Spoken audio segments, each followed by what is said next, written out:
The heat has finally subsided from last week and it is now a reasonable temperature, so we are going to make some Danish. The most important thing when making pastry from scratch is the butter. What happens to make flaky, puffy pastry is when you put the dough in the oven, the butter that is in layers, hopefully, in the dough that you have made, the water evaporates, leaving behind pockets of air that make it flaky. Making pastry from scratch at home is pretty labor intensive. It's not an easy recipe that you can whip out in like 20 minutes. It's kind of a day. So I would not call this an easy recipe, but is definitely worthwhile. And even if you're a beginner, you can easily follow the steps. And it is 1000% better than store-bought like pastry sheets that you get in the freezer section. I'm also gonna make a couple different flavorings, like toppings and fillings that go inside, and hopefully that gives you some inspiration or some ideas for your own at home. It's gonna take a long time, but I love doing it, so let's go. I almost forgot. So the reason I wanted to make pastry is because I got a brand new rolling pin that I'm super excited about. I'm the type of person that when I buy something for the kitchen or for the house in general, I do way too much research online and then I learn everything there is to know about that thing. So I now know a ton about rolling pins randomly. I will put a link to this in the description. I absolutely love it so far. It was really reasonable, like price-wise. It's lightweight enough that it's easy for me to work with, but it's heavy enough that for this recipe, which you'll see in a second, we can beat things with it, like the butter. This is the one that I used to use, and the difference between the two of them, you will see, is this one has handles and this one doesn't.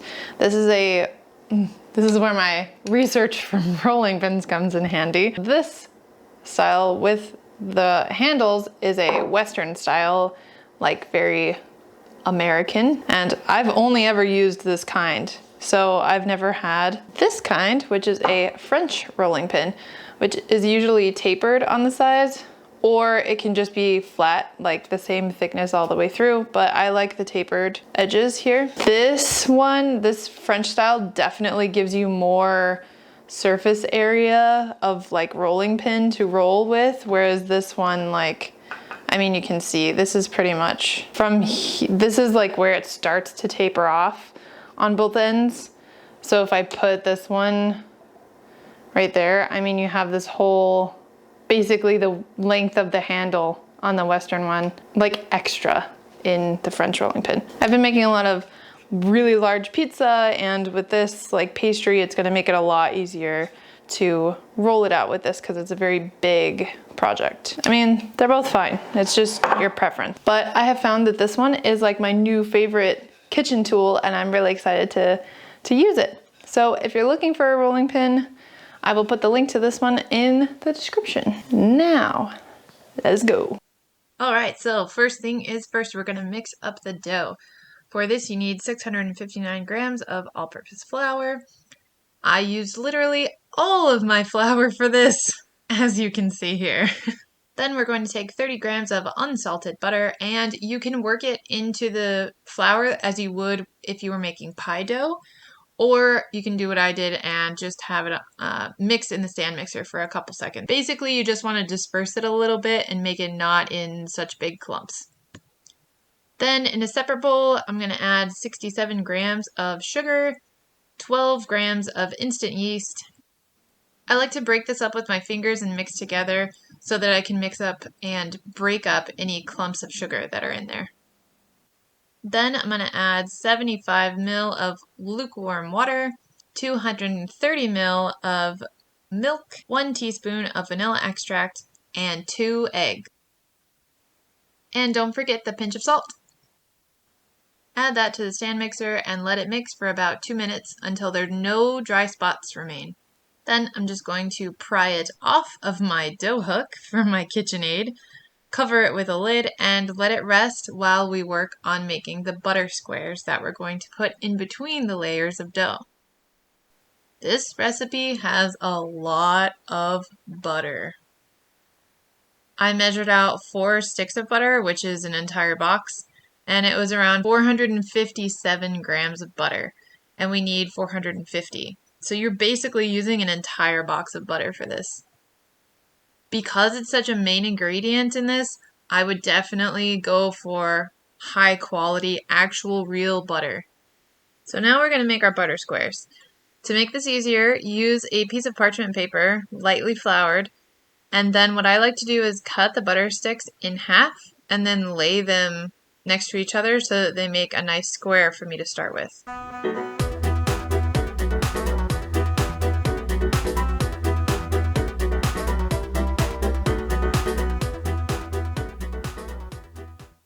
Once you have your butter set up how you like it, dust the top of it with a little bit of flour and then fold the parchment paper over top of it so that when you use your rolling pin on it, it won't get so sticky.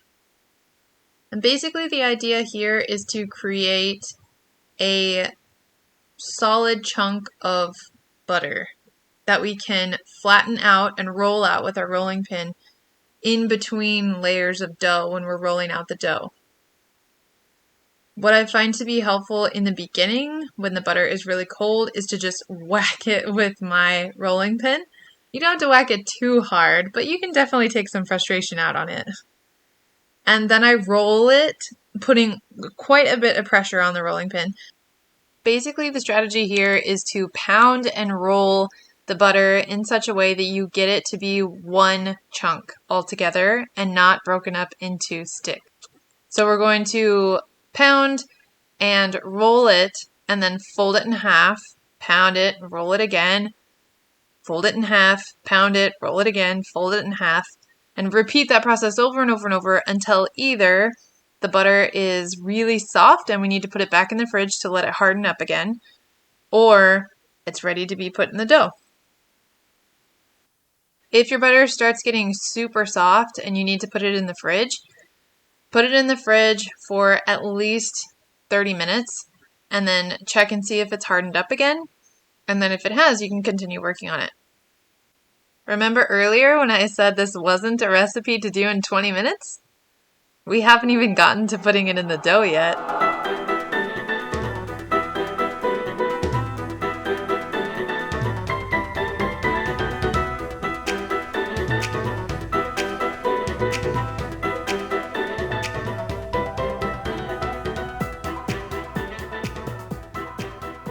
What I like to do at the end, because usually it doesn't stay in a square this whole time, is just tap the edges down with my bench scraper and make them into more of a square shape so I can wrap it in plastic wrap and stick it in the fridge until I'm ready to work on the dough.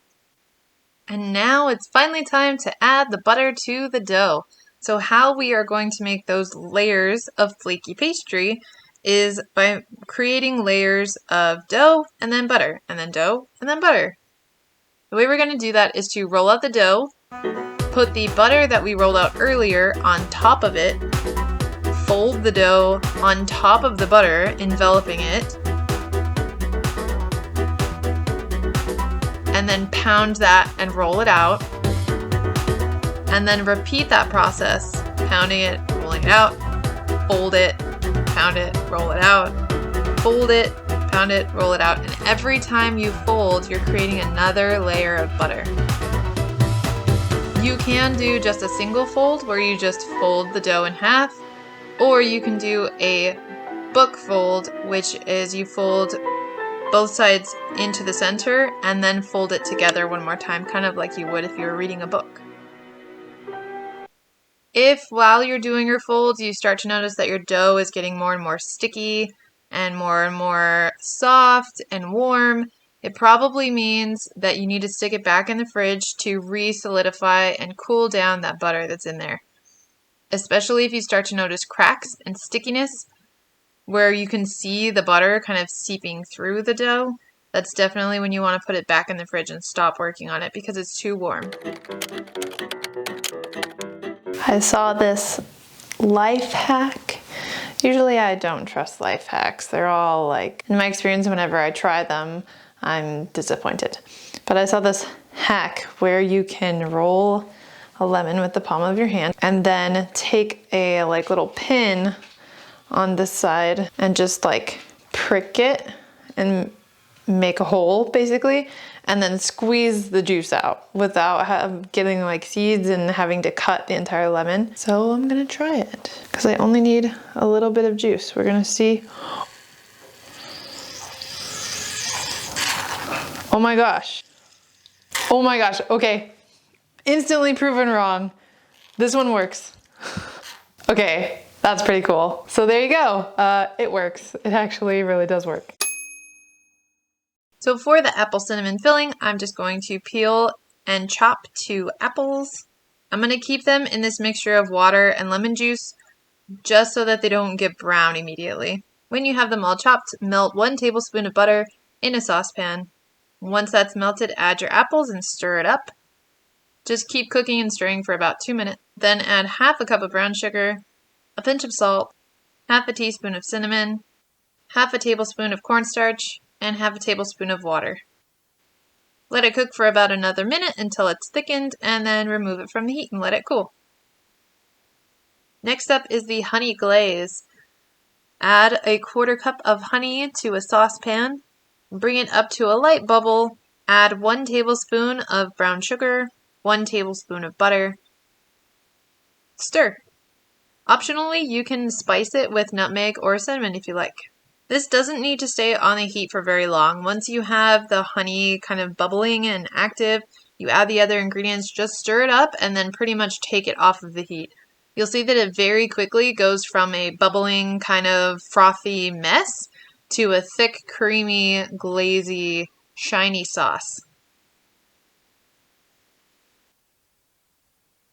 And finally, our pastries wouldn't be complete without cream cheese. So we're going to use 8 ounces of cream cheese, 160 grams of powdered sugar, pinch of salt, 1 large egg yolk, half teaspoon of vanilla extract, and give it a good mix. I did have to stop and scrape the bottom of my bowl because the powdered sugar gets really stuck to the bottom in there. So just make sure that you stop and scrape it down and then continue mixing so that it's nice and homogeneous and doesn't have any grainy texture. The next day.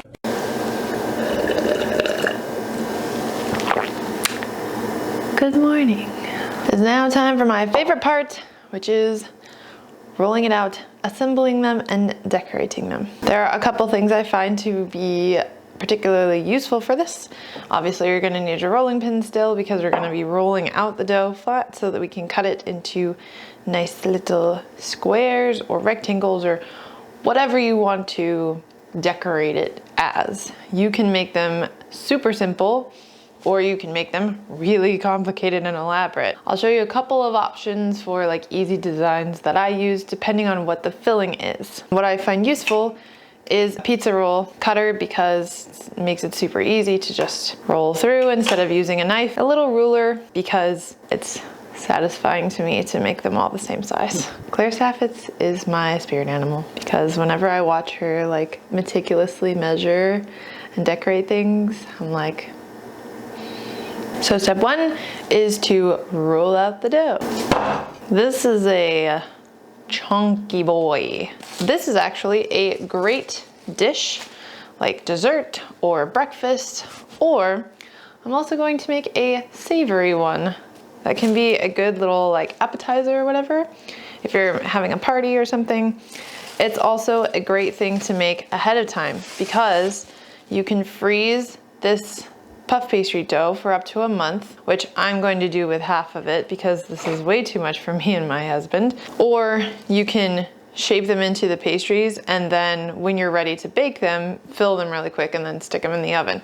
So it could be a really good like prepare ahead of time for a party kind of thing. Now I'm going to work on rolling this out. You want it to be about 1 centimeter thickness. I have a little bowl of flour here. We're not going to use that much. Shouldn't need that much because it's nice and cold from being in the fridge overnight. When I try to roll it out, I do it as much in a square as I can get it, but it's kind of hard to keep it in a perfect square.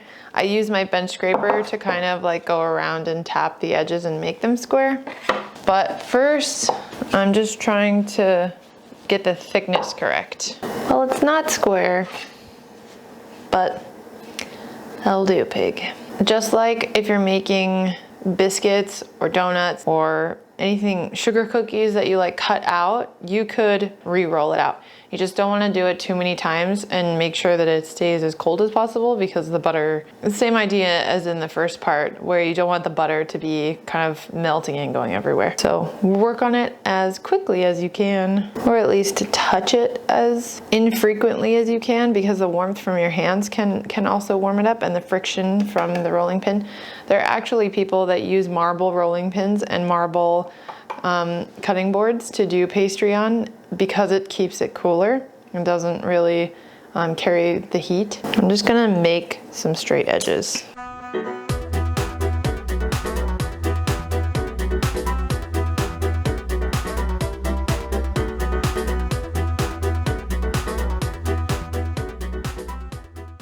Once you have your squares cut out, there are a couple simple designs that you can use to make your pastry look nice and also hold the filling in for you.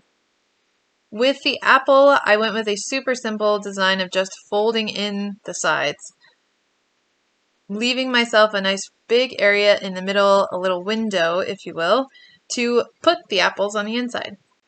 Simple but effective. Brushing down your pastry with egg wash not only helps with browning in the oven, but it also helps it stick together and hold the shape that you put it in. For the next one, we're going to make a pinwheel. To do this, we're just going to put 4 diagonal cuts in each of the 4 corners, making sure not to cut all the way through to the center. In the center is where you're going to put your filling, so make sure to leave yourself some room for that. Then you go around and fold down every other corner towards the center until you make a pinwheel. You can then add your filling to the center of the pastry if you'd like, but I left this one without filling because I'm going to drizzle it with our honey spice glaze after it's done baking in the oven. Also keep in mind with the pinwheel that there's not a lot of room and there's not a lot of kind of walls of the pastry to hold in filling. So make sure that you're using a filling like a dollop of jam or maybe a little bit of cream cheese in the center and not too much of it. That way it doesn't overflow when it goes in the oven. Now we're going to do something a little different. I'm going to make a savory pastry. I have some leftover charcuterie ingredients like salami, spinach, and some bread dip that I wanted to use. So for this one, because I have so much filling that's going to go into it, I'm going to make a shape that can hold all of that filling. I'm going to make 2 square cuts in the top, 2 square cuts to match in the bottom to make a kind of channel in the middle where I'm going to put all the ingredients for the filling. Then I'm going to make diagonal cuts on either side, which are essentially going to create little arms that I can wrap around the filling on the inside.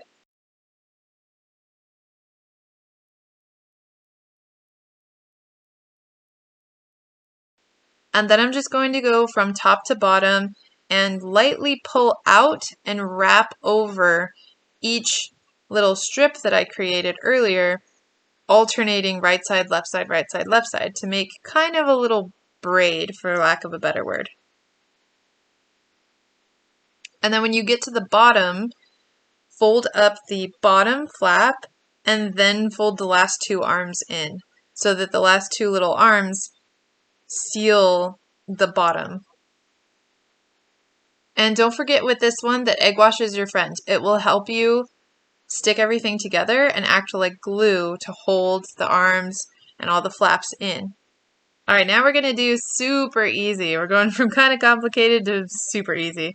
This one is just a classic kind of picturesque Danish little wrap thing. I find that it's easiest to brush it down with the egg wash first to make sure that it can stick to itself. And then I'm going to put some cream cheese in the middle, a dollop of jam, and then just simply wrap it up and brush it with egg wash. Super easy, but classy.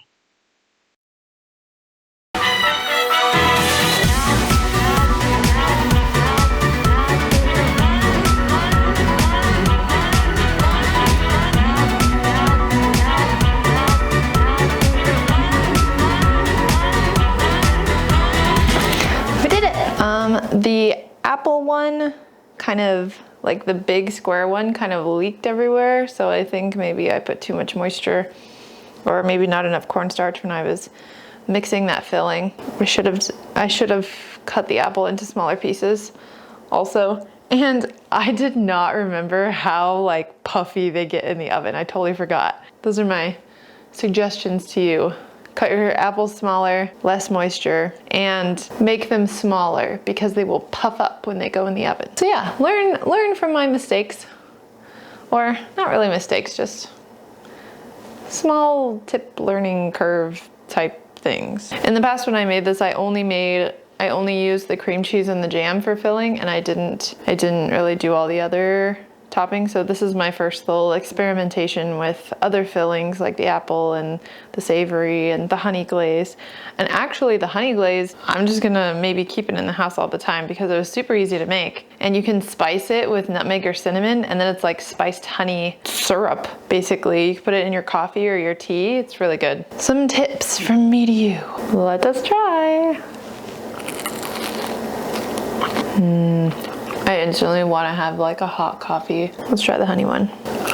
Layers. It's like a sandwich. That is so good. The good thing about this is you can fill it with whatever you want. Sweet, savory. You could probably, like if you wanted to do it for like a kid's thing, you could do pizza ones. Dip them in marinara sauce. You could do chicken and chicken bacon with like Alfredo or garlic sauce. That would be good. I mean, you could fill it with different jams, fruits, anything. So many ideas. And they transport really easily. So if you're not having it at your house, you can make them and then take them in a box. Easier than like cake and cupcakes kind of slide around everywhere. But these aren't really gonna, there's nothing that's gonna fall apart or get stuck, or like the icing gets stuck to plastic wrap on a cake or something like that. These are easy to transport. Ooh, you could do like caramel banana filling. Ooh, like salted caramel banana. Ooh, and then I did want to do like a chocolate espresso one, but I just didn't have the ingredients for it this time. So many ideas in my head. I hope this inspires you to try some new toppings and new things in your kitchen. If you like this video or you learned something, give it a like. If you'd like to learn more, subscribe to my channel. I upload every Friday. Thank you for watching, and I'll see you next time. Bye.